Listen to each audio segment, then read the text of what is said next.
Lamentations chapter 3. I am the man who has seen affliction by the rod of his wrath. He has led me and brought me into darkness, but not into light. Surely against me is he turned. He turns his hand against me all the day. My flesh and my skin has he made old. He has broken my bones. He has built against me and compassed me with gall and travail. He has set me in dark places, like those that are dead of old time. He has hedged me about, that I cannot get out, and he has made my chain heavy. Also, when I cry and shout, he shuts out my prayer. He has enclosed my ways with hewn stone. He has made my paths crooked. He was to me like a bear lying in wait, like a lion in secret places. He has turned aside my ways and pulled me in pieces. He has made me desolate. He has bent his bow and set me like a mark for the arrow. He has caused the arrows of his quiver to enter into my reins. I was a derision to all my people, and their song all the day. He has filled me with bitterness. He has made me drunken with wormwood. He has also broken my teeth with gravel stones. He has covered me with ashes, and you have removed my soul far off from peace. I forgot prosperity, and I said, my strength and my hope is perished from Yahweh. Remembering mine affliction and my misery, the wormwood and the gall, my soul has them things still in remembrance, and is humbled in me. And this I recall to my mind, and therefore do I have hope. It is of Yahweh's mercies that we are not consumed, because his compassions do not fail. They are new every morning. Great is your faithfulness. Yahweh is my portion, says my soul, and therefore will I hope in him. Yahweh is good to those who wait for him, to the soul who seeks him. It is good that a man should both hope and quietly wait for the salvation of Yahweh. It is good for a man that he bear the yoke in his youth. He sits alone and keeps silence, because he has borne it upon him. He puts his mouth in the dust, if so be there may be hope. He gives his cheek to him who smites him. He's filled full with reproach, for Yahweh will not cast off forever. But though he cause grief, yet will he have compassion, according to the multitude of his mercies. For he does not afflict willingly, nor does he grieve the children of men, to crush under his feet all the prisoners of the earth, to turn aside the right of a man before the face of the Most High, to subvert a man in his cause. Yahweh does not approve. Who is he that says, and it comes to pass, when Yahweh commands it not? Out of the mouth of the Most High proceeds not evil and good. For what reason does a man living complain, a man for the punishment of his sins? Let us search and try our ways, and turn again to Yahweh. Let us lift our heart with our hands to Elohim in the heavens. We have transgressed and have rebelled. You have not pardoned. You've covered with anger and persecuted us. You have killed. You have not pitied. You have covered yourself with a cloud, so that our prayer would not pass through. You have made us like the offscouring and refuse in the midst of the people. All our enemies have opened their mouths against us. Fear and a snare has come upon us, desolation and destruction. My eye runs down with rivers of water for the destruction of the daughter of my people. My eye trickled down, and I ceased not without any intermission, till Yahweh looked down and looked from heaven. My eye affected my heart because of all the daughters of my city. My enemies chased me sore, like a bird without cause. They've cut off my life in the dungeon, and thrown a stone upon me. Waters flowed over my head, and then I said, I am cut off.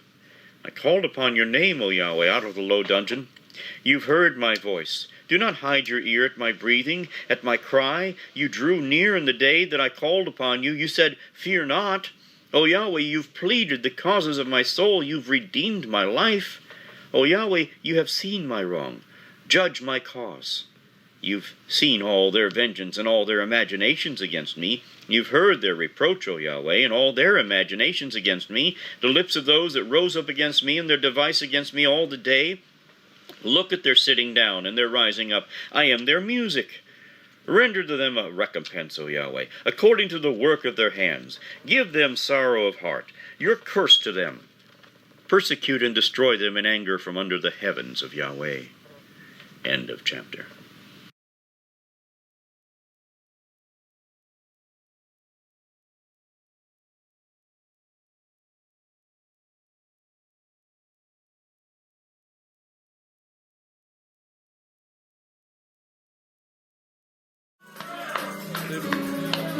I cast all my cares upon Yahweh. I lay all of my burdens down at Yah's feet. And in His time I don't know what to do. I will cast all my cares upon Yahweh. Well, let's cast our cares. I cast all my cares upon Yahweh. I lay all of my burdens down at Yah's feet. Anytime I don't know what to do, I will cast all my cares upon Yahweh. I cast my fears upon Yahweh. I cast all of my fears upon Yahweh. I lay all of my burdens down at Yah's feet. And anytime I don't know what to do, I will cast all my tears upon Yahweh. I cast my tears upon Yahweh. I cast all my tears upon Yahweh. I lay all of my burdens down at Yah's feet. And anytime I don't know what to do, I will cast all my tears upon Yahweh. I cast my pain upon Yahweh. Come on. I do cast all my pain upon Yahweh. I lay all of my burdens down at Yah's feet. And anytime I don't know what to do, I will cast all my pain upon Yahweh. We cast our cares upon Yahweh. I cast all my cares upon Yahweh. I lay all of my burdens down at Yah's feet. And anytime I don't know what to do, I will cast all my cares upon Yahweh. Hallelujah. Hallelujah. Hallelujah. Thank you, Abba. Hallelujah.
1 Corinthians chapter 11. Be followers of me, even also as I am of the Messiah. Now I praise you, brethren, that you remember me in all things, and keep the ordinances as I delivered them to you. But I would have you know that the head of every man is the Messiah, and the head of the woman is the man, and the head of the Messiah is Elohim. Every man praying or prophesying, having his head covered, dishonors his head. But every woman that prays or prophesies with her head uncovered dishonors her head. For that is even all one, as if she were shaven. For if the woman be not covered, let her also be shorn. But if it be a shame for a woman to be shorn or shaven, let her be covered. For a man indeed ought not cover his head, forasmuch as he is the image and esteem of Yahweh. But the woman is the glory of the man. For the man is not of the woman, but the woman is of the man. Neither was the man created for the woman, but the woman was created for the man. For this cause ought the woman to have power on her head because of the angels.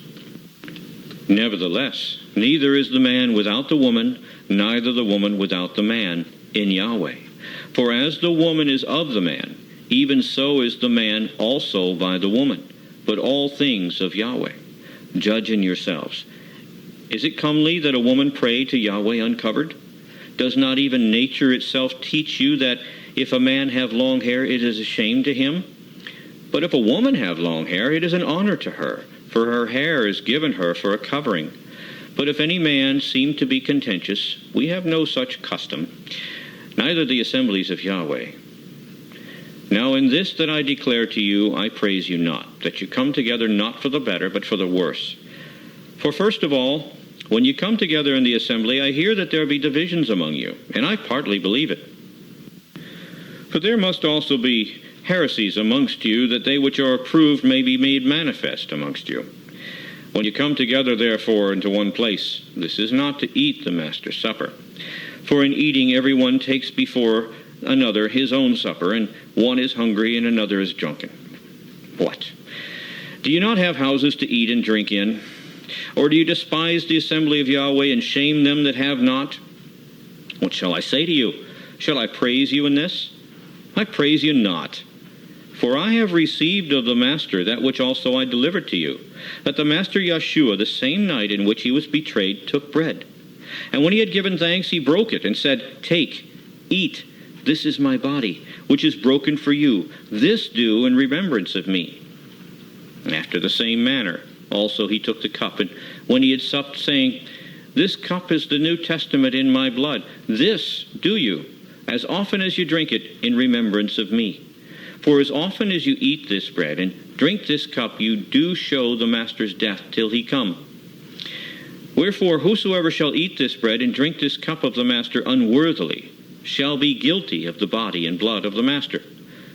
But let a man examine himself, and so let him eat of that bread and drink of that cup. For he that eats and drinks unworthily eats and drinks damnation to himself, not discerning the Master's body.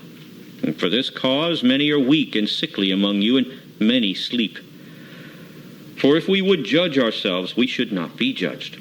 But when we are judged, we are chastened of the Master, that we should not be condemned with the world. Wherefore, my brethren, when you come together to eat, wait one for another. And if any man hunger, let him eat at home, that you come not together unto condemnation. And the rest will I set in order when I come. End of chapter.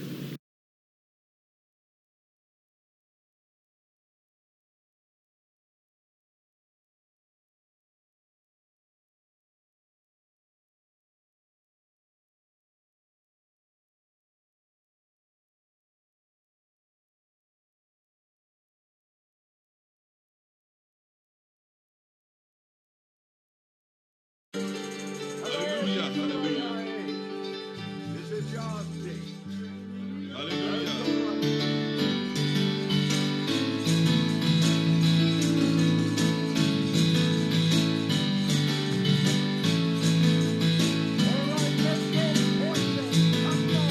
Come on, Israel now. Kodesh is Yahweh. We're fearfully and wonderfully made. In Yeshua HaMashiach. I will praise you, Yah. I will praise Yahweh.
1 Corinthians chapter 13.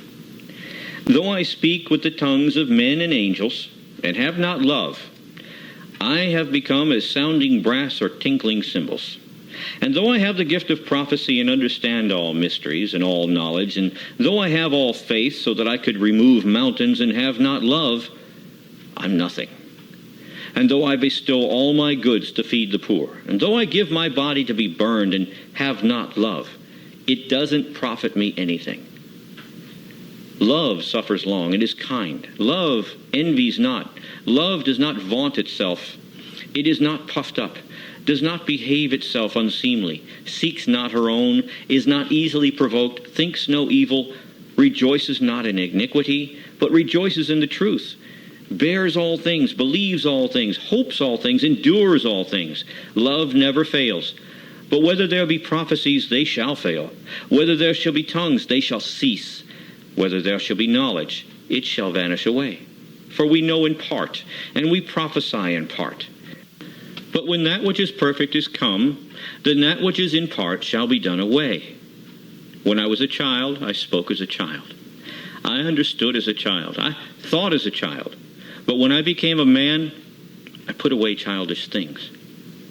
For now we see through a glass, darkly, but then face to face. But now I know in part. Then I shall know even as also I am known. And now abides faith and hope and love, these three. But the greatest of these is love. End of chapter.